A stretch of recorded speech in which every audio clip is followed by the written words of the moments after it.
अथ श्रीदामोदरस्तोत्रम्।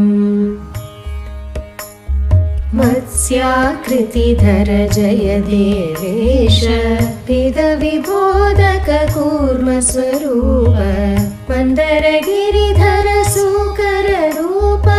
भूमिविधारक जय देवेश काञ्चनलोचन नरहरिरूप दुष्टहिरण्यकभञ्जन जय भो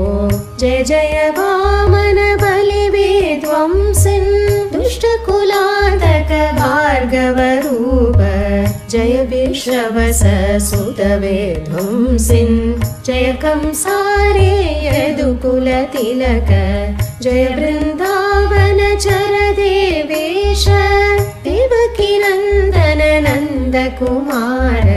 जय गोवर्धनधर वत्सारे धेनुकभञ्जन जय कंसारे रुक्मिणीनायक जय गोविन्द सत्यावल्लभ पाण्डव बन्धो खगवरवाहन जय पीठारे जय मुरभञ्जन पार्थ सखे त्वं भौमविनाशक दुर्जनहारिन् सज्जन पालक जय देवेश शुभगुणगणपूरित विश्वेश जय पुरुषोत्तम नित्य विबोध भूमिभरान्तक कारणरूप जय खरभञ्जन देववरेण्य विधि भवमुख सुर सतत सुवन्दित सच्चरणाम्बुज कञ्ज सुनेत्र सकल सुरासुर निग्रहकारिन् पूतनिमारण जय देवेश यद्भ्रूविभ्रममात्रातदिदमाकमलासन शम्भुविपाद्यं सृष्टिस्थितिलयमृच्छति सर्वं स्थिरचरवल्लभ सत्वं जय भो जय यमलार्जुन भञ्जन मूर्ते जय गोपीकुच कुङ्कुमङ्किताङ्ग पाञ्चाली परिपालन जय भो जय गोपी जनरञ्जन जय भो जय रासोत्सवरत लक्ष्मीश सतत सुखार्णव जय कञ्चाक्ष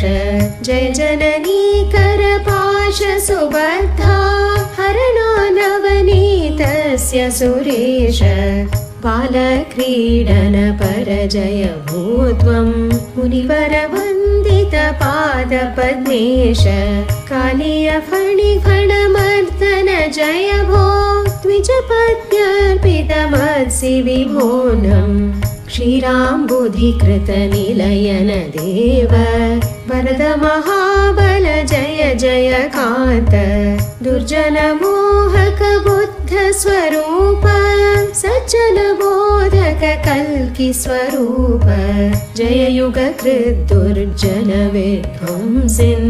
जय जय जय भो जय विश्वात्मन् जय जय जय भो जय विश्वात्मन् जय जय जय भो जय विश्वात्मन्